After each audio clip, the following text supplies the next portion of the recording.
Hi guys, today I want to talk about the issue, not really an issue, the war in Ukraine and how it affects Nigeria. Whenever I look at the world or whenever I read books or whenever I read an article, what I'm literally trying to do, I'm trying to compare and contrast that country with Nigeria.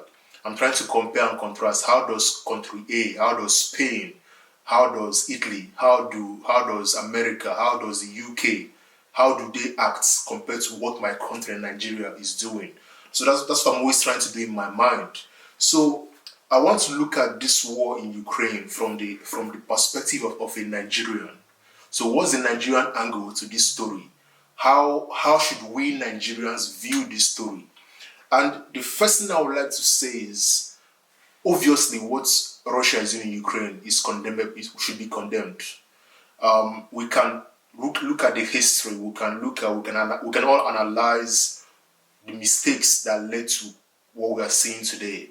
I'm gonna put a video in the link below of John Mieshema.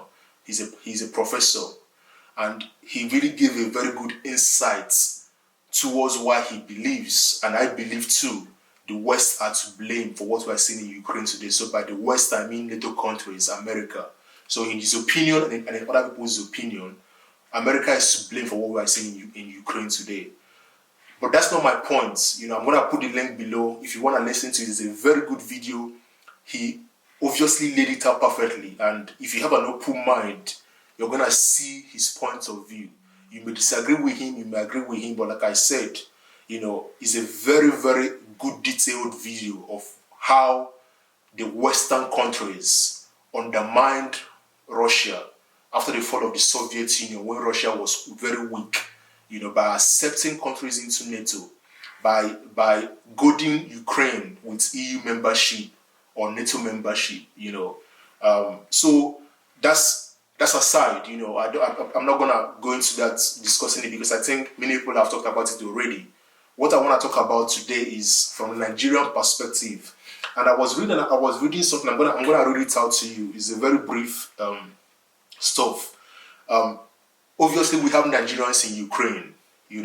As the war is going on today, videos have been circulating of Nigerians, on the ground. So we have about 4,000 students in Ukraine. So Ukraine has been a bedrock of, let's say, medical. So we even have a family friend of ours that studied in Ukraine. I think she did medicine. So Ukraine has been known as that place that medical doctors get trained at. It's a very good place for medicine, apparently. But I want to read out something to you that touched me when I was reading about this issue of Ukraine. I'm preparing this video. So, like I said, Nigerians are living in Ukraine. Many Nigerians are in Ukraine currently in this war. So someone was asked a question, right? A Nigerian that lived in Ukraine. And I'm just going to read out to you what happened, what the person said, sorry. So, according to him, I was here in 2013 during a similar crisis when they promised to evacuate Nigerians, and they never did. So this is the attitude of every Nigerian in Ukraine, that they will promise and not fulfill. He said, other countries are making provisions on how to evacuate the citizens, providing phone lines to call, shelter and aid to their people, and the Nigerian government is telling us you are on your own. So, while other countries asked their citizens to leave Ukraine, while other countries were evacuating their people from Ukraine, our own government, Nigeria, they were deterring. They were lackadaisical in their approach. The intelligence was clear that Russia was going to invade. For days, the intelligence agencies of Western countries were saying to the whole world, Russia will intervene in the coming days. No single word from Nigeria, no single admonition or no single advice to your people in Ukraine, or no single okay, we're going to hire some aeroplanes and take it to Ukraine and bring you guys back. Nothing, no single word. So the person went on, let's tell ourselves the truth. There is no airspace to fly in. America evacuated her citizens a long time ago, and other countries. Now Russian troops are all over Ukraine already. We rely on the prayers of Nigerian pastors and bishops to save us from this. Obviously, we saw the video of a pastor. I'm sorry to laugh about this, but we saw the video of a pastor holding his hands on a map and praying over Ukraine. At this point, the invasion has happened already. People are dying. So that's why how am I gonna put this? God has already moved for us in Nigeria as Nigerians, right? We're the ones that are holding ourselves back to move. God has already given us the wisdom to say, evacuate your people. There is no point now you're praying and the things you should have done them a long time ago. I'm not saying you shouldn't pray to God. Of course, I'm a Christian, you should pray. However, as the government of Nigeria, your job, your first duty is to evacuate and secure your people. That's your first duty. Your first job is not to say to Russia, don't invade or blah, blah, blah. Your first job is your own national interest. Your own national interest in Ukraine. That's the first rule of foreign policy of every country. National interests. Your national interest in Ukraine, apart from every other thing you're doing with Ukraine and Russia, is or are your own people in Ukraine. So when you fail at that, you have failed Nigerians in Ukraine. So he said, the Nigerian embassy here are not helping matters, and they don't want to hear the truth. He said, Treasure Shinaye, a medical student in Kiev, said the government gesture is good, although she has some reservations. I'm a believer in Christ Jesus, and I have to ask God for direction, whether to return to Nigeria or not. And I want you to listen to this. I want you to hear what she said, because this is, for me, this is the key to what she said. Most Nigerians who are here to hustle are not willing to leave. They prefer to die here. Again, let me read this again. Most Nigerians who are here on hustle, most Nigerians who are here to work hard, are not willing to leave. They prefer to die here. So many Nigerians in Ukraine, rather than coming back to their own God-given country, Nigeria, would rather die in Ukraine than come back home. I just want you to understand the ramifications of what we're saying here. This is not my word, this is someone else, and this is true. I live in UK, I know how it feels to be here. I know people that are here in UK that would rather stay here and die here than go back to Nigeria. They would rather stay in UK illegally. They would rather be here and be doing ridiculous jobs than go back home. That's to tell you how bad things are back home. So again, let me repeat what she said. She said, most Nigerians who are here on hustle are not willing to leave. They prefer to die here. It's like after God has lifted you one step higher, you want to go 2 steps backward. It's like being demoted. But you need a lot of humility to go back to Nigeria. Because some people sold lands, cars, and the rest to come here. And they have amazing stories. So some people, obviously this is common. This is common. This is the story of many Nigerians in Europe or outside Nigeria. The whole point of being in the UK or America is all about economic mobility. It's all about trying to better yourself economically. If Nigeria were better, no one would be in Ukraine or any of these countries. The reason why everyone is leaving Nigeria is because of economic mobility. We want to make things better for ourselves and for our families. So, and she's very, very right. People have sold their cars, people have sold their land, people have made sacrifices to come to live in Nigeria. And so they would rather die in Ukraine than go back to Nigeria. So Julius, a Nigerian living in Kiev, said the announcement to evacuate Nigerians is a good idea, but will not be heeded by Nigerians in Ukraine. Considering the economy in Nigeria, I think a lot of people will look for the safest place here than returning to Nigeria. They should do with supply of aircrafts so that it becomes a choice for those who would want to stay back or those who want to return. So my point here, I think the lady was very clear. The lady said it perfectly well. My point here is that our leaders, once again, and this is no surprise, once again they have failed us as Nigerians. Our leaders have failed Nigerians in Ukraine. Like I said initially, for days, if you are watching the news, the Foreign Affairs Department in Nigeria, Ministry of Foreign Affairs, they should have known that this was going to happen. Their job in the Foreign Affairs Ministry is to speak to those in Ukraine and say, how can we find a way to bring you guys back home? That's your job as the Minister of Foreign Affairs. Your job is not to run away when asked in an interview. Sorry, when asked by journalists, what do you want to say? That's not your job. Your job is to stay there and say a word of encouragement and say, even before the war began, what are we trying to do as Nigerians to bring back our people?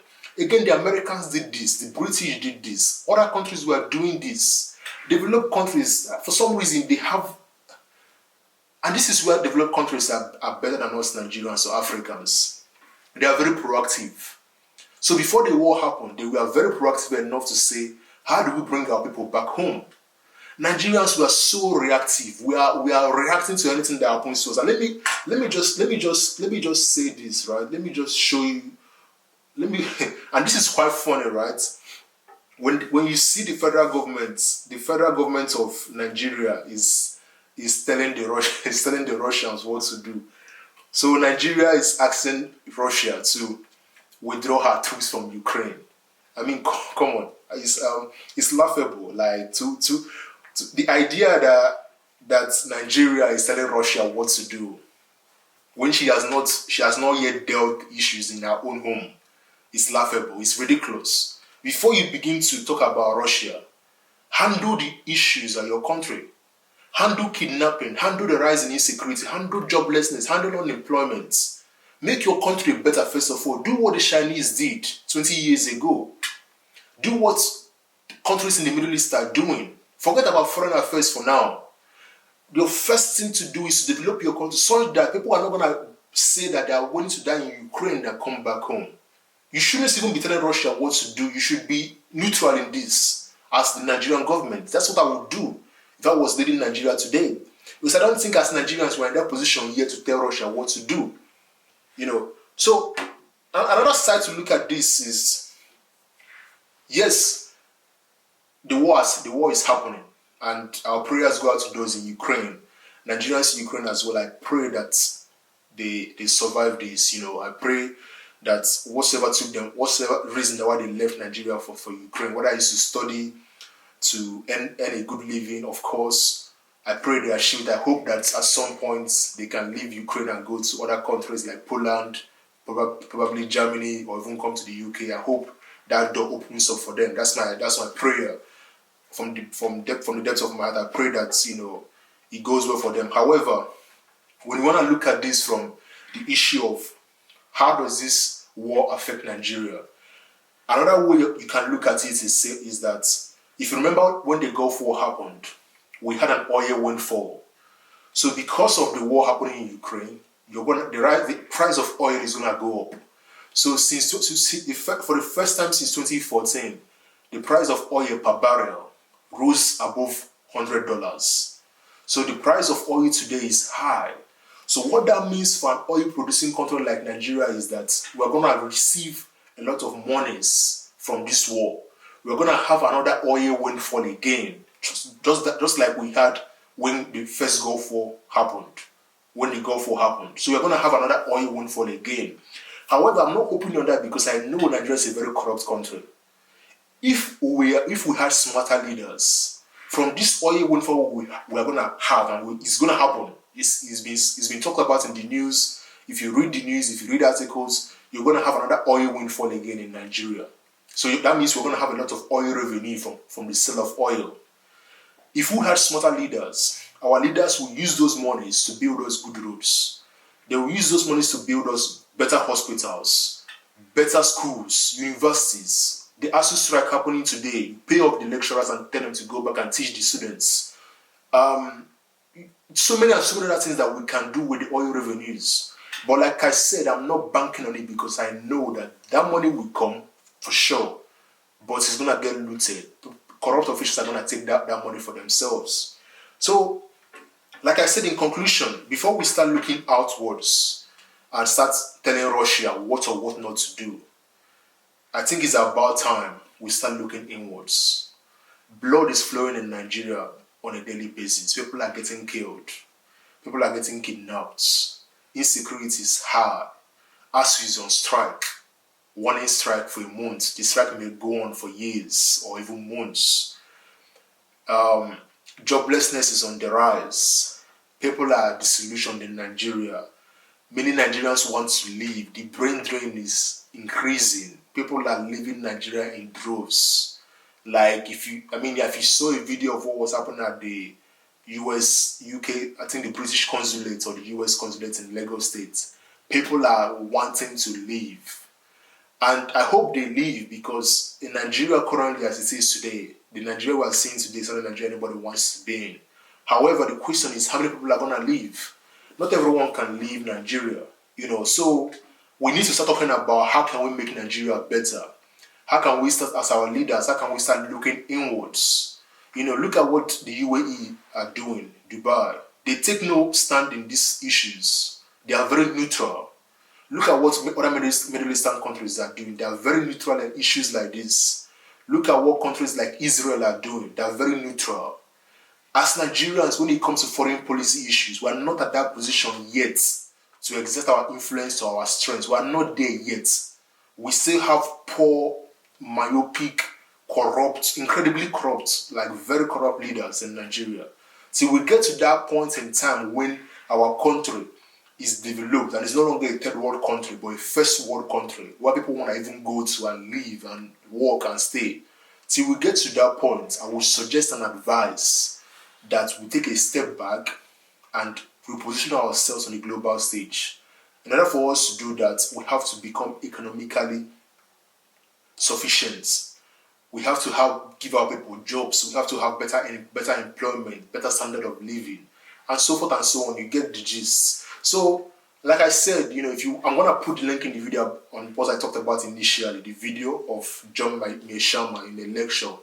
I think it's the University of Chicago on YouTube. Many of you must have watched that video. It's gotten almost 9.something million views already. And that lecture happened 6 years ago. But what he said 6 years ago is still true today. The truths that he spoke 6 years ago, we are literally seeing the effect or the results of what he said 6 years ago. But my point in this video was to look at it from the Nigerian angle. Like I said, and you may not agree with me on this, but as a Nigerian, I like to look at things from the aspect of how does it affect Nigeria. And I've given you the view of what the lady said, how people would rather die in Ukraine than come back home. I've also given you a different perspective, which is that we're going to have another oil windfall. And I pray and hope our leaders take and use it for the good of Nigerians. But that being said, please guys, don't forget to like this video. Don't forget to share this video. Please don't forget to subscribe. If you like this video, let me know what you think about it. This is what we talked about. Do you think the government was right in saying what they said about Russia? Drop me a comment. I always reply my comments. I always read the comments. And we're trying to grow this page. Please don't forget to subscribe once again. And God bless. Thank you.